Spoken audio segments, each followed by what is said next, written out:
Okay, councillors, we're back in open council. For those at home, we unfortunately had a little medical emergency, and Councillor Abbott has also left Councillor Flaherty, has also left the meeting. So, councillors, we'll go back in. We've got 7 points of the confidential report in front of us, and I'll ask the General Manager to read the first. Mr. Mayor, have we moved back into open council? Yes. We have. Thank you. I'll get the GM to read the first 6 points of the confidential report. Thanks, Mr. Mayor. Councillors, in regard to item CR 11.1, tender evaluation on Moonend Brook Road, Council resolved 1, not award a contract to construct the Moonend Brook Road initial seal. 2, obtain approval from the funding bodies to reduce the scope to a length of 3,500 metres.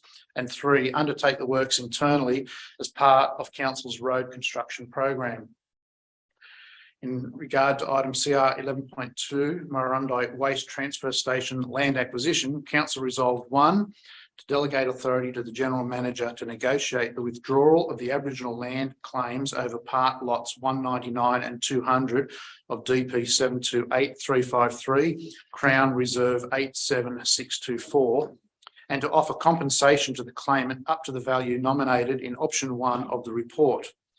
2, to proceed with the compulsory acquisition of part lots 199 and 200 DP 728353, Crown Reserve 87624, for the purpose of a waste transfer station in accordance with the requirements of the Land Acquisition Just Terms Compensation Act of 1991. And 3, undertake community consultation in relation to the establishment of a new waste transfer station on the land. In relation to item CR 11.3, proposed acquisition of lot 1 DP 1275541 54A Barton Street, Scone, that Council resolved part 1, provide delegated authority to the General Manager to negotiate to acquire the land at a maximum purchase price disclosed in option 1 of the Council report. Provide delegated authority to the General Manager to execute all associated documents. 3, authorise the placement of an advertisement indicating Council's intention that the land will be classified as operational land in accordance with the provisions of the Local Government 1993, subject to no objections being received within the 28-day statutory period. Lot 1, DP 1275541, as described in this report, will be classified as operational land. In regard to CR 11.4, acquisition of land for Merriwell Cycleway project, Council resolved 1, accept the offer from the owner of lot 11 in DP 1098130, 1 Vanica Street, Merriwell, in relation to the acquisition of land by Council for the Merriwell Cycleway project. And 2, delegate authority to the General Manager to negotiate the final agreement with the landowner. In regard to item CR 11.5, Government Place Hostel, Council resolved that this matter remain confidential.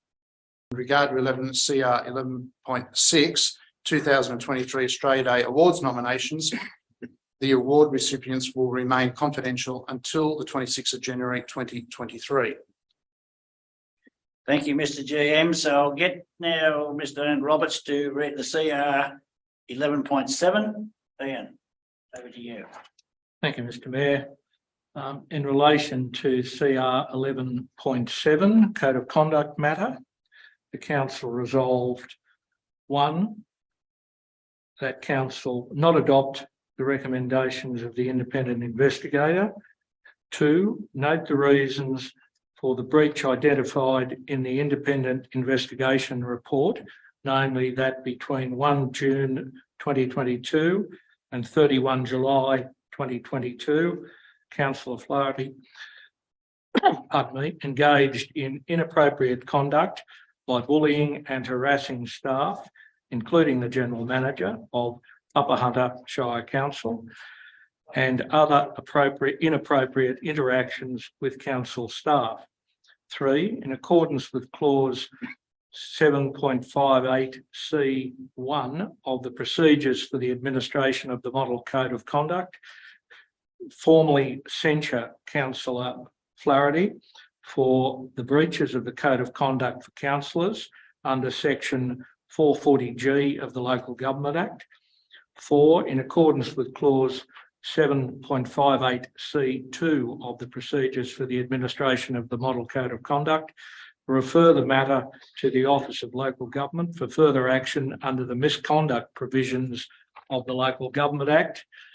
5, in accordance with clause 7.60 of the procedures for the administration of the Model Code of Conduct, advise the Office of Local Government that the reason for not adopting the investigator's recommendation was because council believes the breach was serious enough to be forwarded to the Office of Local Government for their investigation, as it not only contained bullying and harassing behaviour, but the behaviour also clearly demonstrates a lack of basic understanding of conflicts of interest, and the responsibility of a councillor in this regard is ongoing and demonstrates a lack of respect for both council staff and fellow councillors alike.